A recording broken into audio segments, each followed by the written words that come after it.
O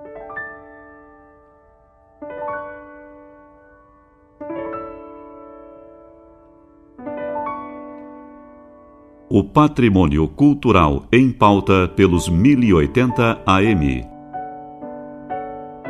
Momento do Patrimônio. Produção e apresentação, Guta Teixeira e Diego De Vincenzi. Boa noite, ouvintes. O convidado do programa de hoje é Günter Axt, graduado e mestre em História pela URGS, doutor em História Social pela USP e com pós-doutorado junto ao Centro de Pesquisa e Documentação de História Contemporânea do Brasil, da Fundação Getúlio Vargas. Günter Axt foi professor visitante na Universidade Denis Diderot, Paris 7, e do mestrado em Memória Social e Bens Culturais da Unilassalle. É vice-presidente da Associação Brasileira de Estudos Canadenses e consultor do Memorial do Ministério Público de Santa Catarina. Lançou em abril deste ano o livro A Faculdade de Direito de Porto Alegre, URGS, Memória, Ensino e Política desde 1900. Boa noite, professor. Um prazer recebê-lo. Boa noite. É um prazer estar aqui com vocês hoje. Professor, uma característica de sua obra é apresentá-la de forma acessível para o grande público, fugindo do perfil do historiador, só voltado para a academia. O que levou o senhor a optar por esse caminho? Pois é, eu acho que há... primeiro eu agradeço a pergunta, que eu acho que é muito pertinente, é interessante. Eu acho que há uma inspiração e uma metodologia, né? Eu, como inspiração, eu gostaria de citar assim, alguns autores que foram muito importantes para mim nos anos 90, né? Acho que, em primeiro lugar, a Barbara Tuchman, né? Que talvez tenha a pessoa que tenha escrito um dos livros de história mais belos, mais importantes do século XX, que é o Canhões de Agosto, né? É a história sobre o mês de agosto, né? Em que se inicia a Primeira Guerra Mundial, né? Então ela vai contando passo a passo, né? Aquele encadeamento complexo que levou ao confronto das nações. Esse livro ganhou o Prêmio Pulitzer em 1968, né? Que é um dos mais importantes prêmios para a literatura nos Estados Unidos, né? E há um texto, né, da Barbara Tuchman, onde ela justamente explica, né, como escrever história, né? E ela disse, olha, a gente tem que escrever, procurar escrever a história, né, para que as pessoas gostem de ler, né? E não para que fique um texto escrito e debatido apenas entre historiadores, né? Então, o que a Bárbara recomenda é, vamos escrever para os outros lerem, e não para os próprios historiadores. E aí ela cita exemplos de frases repolhudas e complicadas, com palavras, e porque infraestruturalmente e tal, aquelas coisas, e assim vai, né? Na verdade, uma linguagem cansativa que as pessoas não gostam muito. Agora, desenvolver essa linguagem mais solta, mais flexível, né, é que é um desafio, né? Para mim, eu acho que foram anos de tentativa e erro, né? E outra inspiração para mim importante é uma historiadora americana também, a Camille Paglia, né?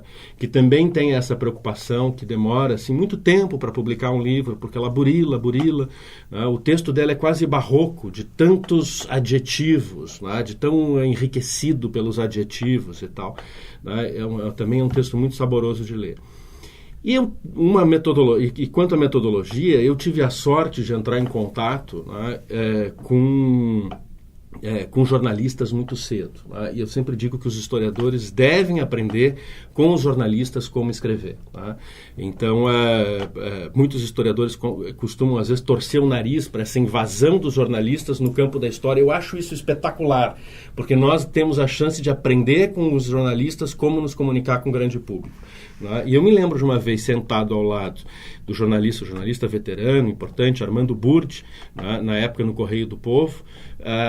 Eu tinha um encargo de ajudá-lo, né? Eu era consultor da Assembleia Legislativa na época e tinha um encargo de ajudá-lo a fazer um suplemento sobre o prédio onde hoje funciona o Memorial da Assembleia Legislativa. Isso há muitos anos atrás, né? E aí o Burdi, dentro daquele programa do computador, ele ia me perguntando, precisa dessa palavra?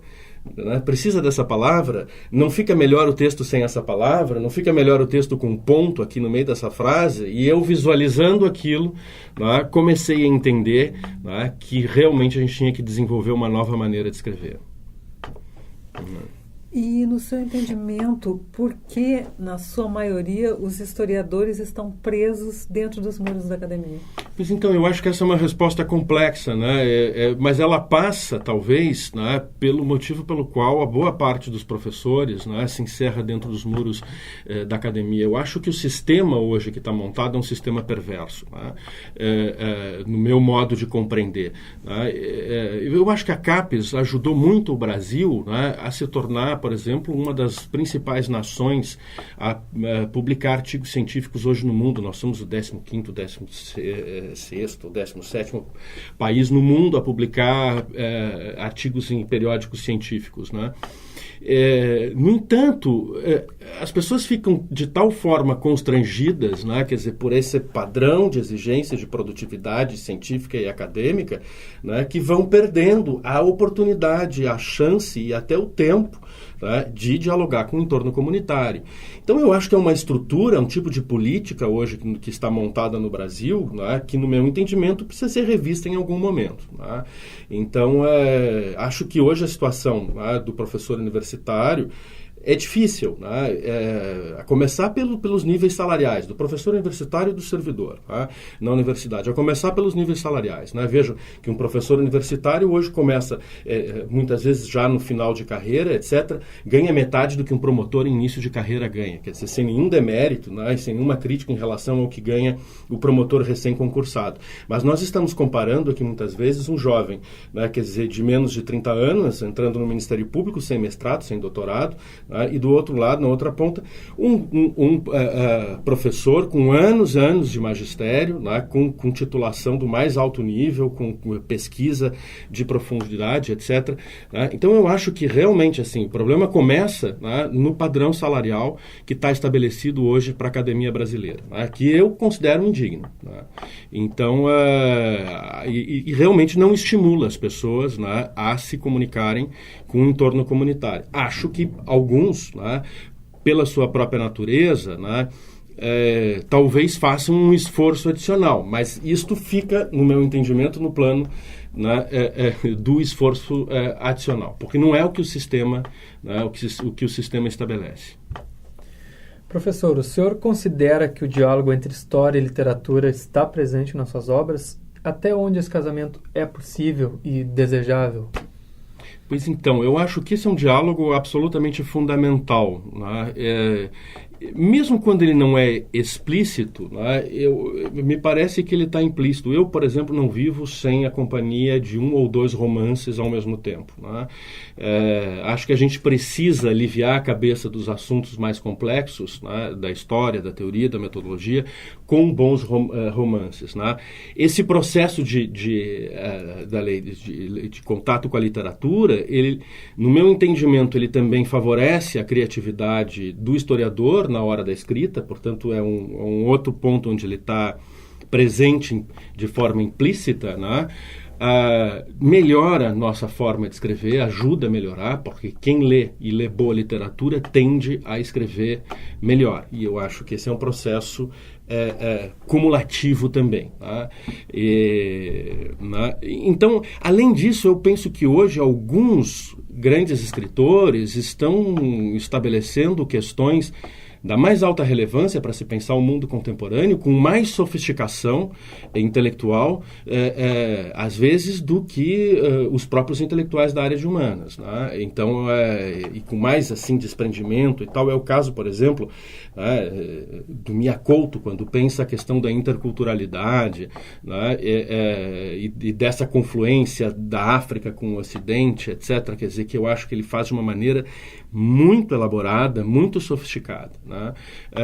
E muito bonita também. É o caso também, ultimamente eu tenho lido muitos autores africanos, é o caso também do John Coetzee, né? O Prêmio Nobel de Literatura da África do Sul, né? Que tem obras extraordinárias que se debruçam sobre os temas mais complexos, assim, os tabus mais difíceis de serem tratados, né, na contemporaneidade. E que eu acho que são muito úteis, né, para a gente pensar questões políticas candentes, né? Veja, por exemplo, né, nas universidades da Califórnia, né, hoje está em debate, né, uma lei, né, que determina que os homens, os rapazes, só podem fazer sexo com as mulheres se elas disserem sim.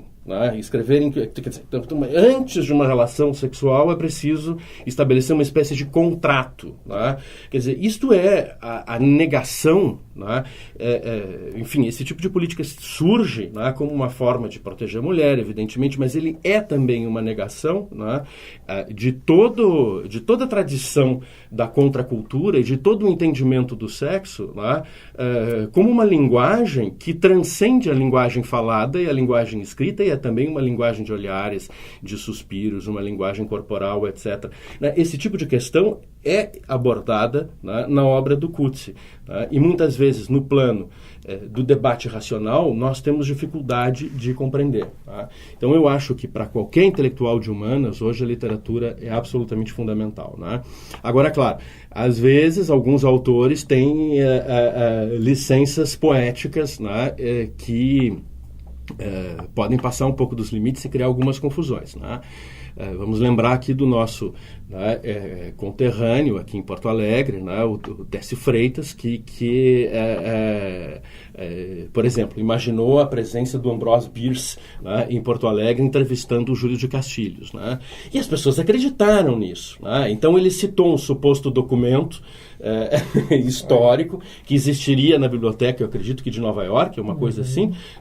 Então ele citava lá não sei o que, a biblioteca, mas nunca disse qual era a estante, nunca apresentou uma cópia facsímile, e algumas pessoas que se deram ao trabalho de ir atrás desse documento jamais o encontraram, evidentemente, porque existem. Era uma invenção, uma criação dele justamente para propor instigar um certo debate na sociedade. Foi interessante nessa perspectiva. O problema é as pessoas acreditarem que o Ambrose Bierce de fato esteve aqui. Professor, e quais outras atividades o historiador então acaba se envolvendo fora da universidade, até por uma questão de sobrevivência, como o senhor colocou? Então, muitas. Na verdade, eu fui levado primeiro a esse universo da consultoria na área da história, um pouco por necessidade, porque eu me formei na graduação e depois no mestrado nos anos 90, que foi o ano, a década da chamada reforma, eufemisticamente falando, da reforma do Estado no Brasil, que significava que não haviam concursos para as universidades. E as privadas também não contratavam. Então, foi um período de seca de concursos que durou uma década. Eu tinha que sobreviver de alguma maneira. Então, eu e mais alguns colegas, nós começamos a desenvolver este conceito de consultoria, de pesquisa para outras instituições. E aí surgiram os projetos de memória institucional, etc., aos quais eu me dedico desde meados dos anos 90. Além disso, eu me engajei, a partir do início dos anos 2000, numa série de projetos incentivados sob os auspícios da Lei Federal de Incentivo à Cultura. Foi também uma experiência muito rica, muito interessante. Eu acho que eu consegui realizar livros com um bom tratamento gráfico, com qualidade de impressão, etc., graças justamente a esses recursos que a gente conseguia mobilizar no âmbito da Lei Rouanet. O próprio livro da Faculdade de Direito, quer dizer, que foi o último que saiu, que foi lançado agora recentemente, é um livro viabilizado sob os auspícios da Lei Rouanet. No entanto, eu tenho cada vez menos me envolvido com projetos dessa natureza, porque eu cheguei à conclusão de que o rendimento efetivo com isso é baixo por um volume de trabalho muito grande e por e também assim para uma incerteza de resultado muito grande, porque você não sabe se vai captar, se vai conseguir, se vai dar certo, se não vai dar certo. Então este é um ponto. O segundo ponto é que se tornou muito mais difícil no Rio Grande do Sul captar para projetos editoriais, especificamente projetos editoriais na área da história. Há 10 anos atrás, nós tínhamos uma realidade única no Rio Grande do Sul, que era invejada pelo Rio de Janeiro e por São Paulo, que era justamente o que nos permitia captar recursos para editar livros de história. Isso se tornou muito mais difícil, porque as empresas Muitas grandes empresas que investiam em Rouanet deixaram de ser empresas gaúchas, foram, né, adquiridas por outras empresas de capital nacional ou internacional, e realmente perderam o interesse em investir, tá, na memória e no patrimônio do Estado. Né? Então, professor, nós queremos agradecer a sua presença. Retomamos a entrevista na próxima terça-feira. Eu que agradeço. É um prazer estar aqui com vocês hoje.